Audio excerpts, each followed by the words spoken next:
Students, बिंट poem class 9th summary in Hindi. इसमें कवि कहता है, कवि हवा से बातें कर रहा है और वह जीत को धीरे से आने के लिए कहता है। कवि यह भी कहता है कि हवा को मजबूत नहीं होना चाहिए और इसे नाजुक और नरम रूप से आना चाहिए। फिर वह वर्णन करता है कि शक्तिशाली हवा विनाशकारी होती है और यह दरवाजे खिड़कियों को तोड़ती है और कागज को बिखेरती है। इसके अलावा जब हवा बहुत शक्तिशाली होती है तो यह अलमारियों से किताबों को नीचे ले जाती है, गिरा देती है, सारा सामान बिखेर देती है। उसके बाद वह हवा से उसे होने वाले नुकसान को देखने के लिए कहता है कि जो भी नुकसान हुआ है आकर देख लो। इसके अलावा जब भी हवा मजबूत होती है तो पौधे, बच्चे आदि सभी कमज़ोर चीज़ें भयभीत हो जाती हैं और कभी कभी चोटिल हो जाती हैं। कवि के प्रारंभिक भाग में कवि एक छोटे बच्चे के रूप में हवा का जिक्र कर रहा है।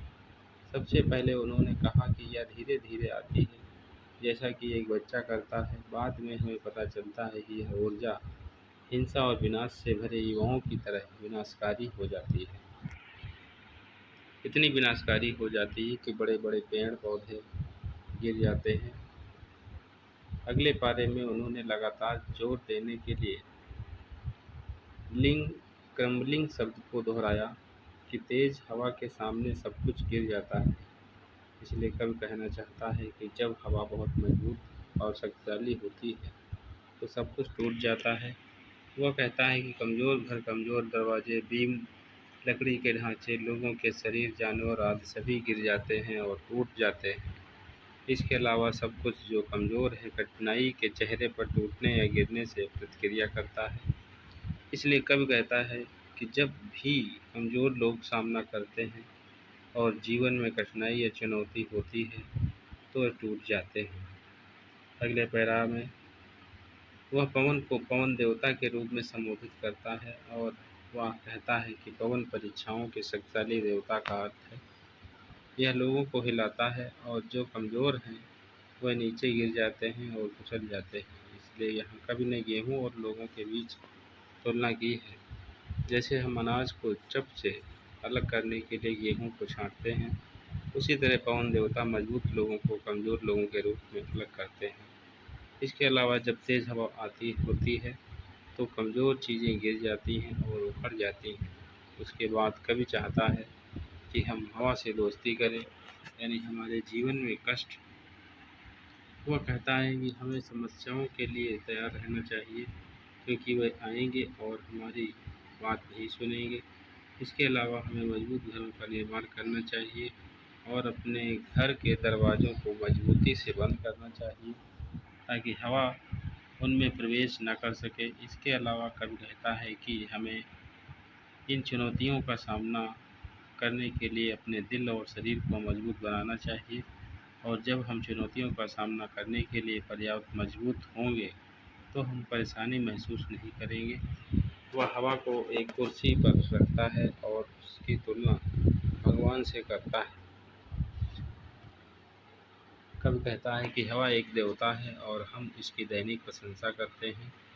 वह यह भी कहते हैं कि कमज़ोर हवा के कारण सब कुछ कमज़ोर हो जाता है। इसके अलावा सभी चीज़ें जो मजबूत होती हैं और मजबूत होती हैं। कवि हमें यह संदेश देता है कि हमें इन चुनौतियों का सामना करना चाहिए और उसके लिए खुद को शारीरिक और मानसिक रूप से मजबूत बनाना चाहिए। साथ ही जब हम उनके दोस्त बनेंगे तब हम खुश रहेंगे, जैसे वे हमें मजबूत और बेहतर बनने में मदद करेंगे क्योंकि जीवन की चुनौतियों, कठिनाइयाँ हमें बेहतर बनाती हैं। ऐसा कवि इस पोएम में कहता है।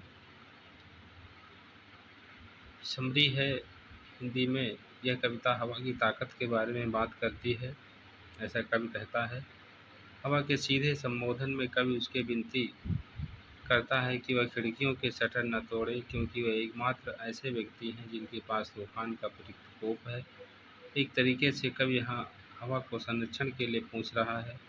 वह हवा से अपने कमरे में कागजात न बिखेरने या अपने बुक शेल्फ से किताबों को नीचे फेंकने के लिए भी कहता है।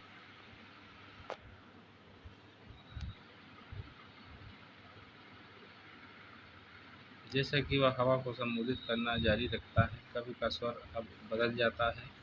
वह हवा के साथ प्रतिध्वनित होता है, क्योंकि वह यह दिखाता है कि यह गड़बड़ उसके कमरे में बनी है। अपने बल के साथ हवा ने सभी पुस्तकों को बुक शेल्फ से नीचे फेंक दिया, और उन पुस्तकों में से टॉम पेज भी है। हालांकि कभी अपने घर के अंदर हवा द्वारा बनाई गई गड़बड़ी के लिए अपनी शिकायत को सीमित नहीं करता है। अपनी निगाहें बाहर की ओर खींचते हुए वह हवा के साथ अपने साथ बारिश का एक समंदर लाने का भी आरोप लगाता है। कवि का स्वर किसी दिन बदल जाता है, क्योंकि वह हवा को नष्ट करने का आरोप लगाता है, जो भी उसके बल का सामना करने के लिए बहुत ही नम्र और हल्का है। हवा जिसमें दरवाजे, राफ्टर्स या यहाँ तक कि पूरे लकड़ी के घरों को फाड़ने की शक्ति है, लोगों को अपने सिर पर छत के बिना छोड़ देता है, या दीवारों को बाहर कठोर दुनिया से आश्रय रखने के लिए हवा भी कमज़ोर शरीर और नाजुक दिलों को काट देती है। यही है जीवन में कठिनाइयों से आशा की हानि हो सकती है, साथ ही जीवन की हानि भी हो सकती है। कवि अपने पाठकों को आगाह करता है कि हम इसे अपील करके हवा के दुष्प्रभाव से बच नहीं सकते, क्योंकि यह किसी की नहीं सुनता। इसलिए हमें एक मजबूत नींव पर अपने घरों का निर्माण करना चाहिए, और यह सुनिश्चित करना चाहिए कि हमारे दरवाजे आसानी से टूटे नहीं। उनका सुझाव है कि हम शारीरिक और मानसिक दोनों रूप से खुद को मजबूत बनाते हैं। हमें हवा के दुष्प्रभाव से निपटने के लिए अपने शरीर और अपने दिल को प्रशिक्षित करना चाहिए। यदि हम ऐसा करने पर सक्षम हैं तो हवा अब दुश्मन नहीं होगी, इसके बजाय यह हमारा दोस्त होगा। हवा दोस्त हो जाएगी। कवि कहता है कि जिस तरह हवा कमज़ोर होने पर आग बुझाती है, लेकिन अगर वह जोरदार तरीके से जल रही है तो उसे भयंकर बना देती है। हवा उसे पोषित करती है जो पहले से ही मजबूत है। इससे कवि यह निष्कर्ष निकालता है कि यदि हम मजबूत हैं तो हवा हमारी ताकत को बढ़ाएगी, लेकिन अगर हम कमज़ोर हैं तो यह हमें कुचल देती है। कवि हवा को धीरे से उड़ाने के लिए कहता है, और हमें प्रतिदिन हवा देवता के लिए अपनी भक्ति गाने के लिए कहता है। हवा के बारे में कवि ने बताया है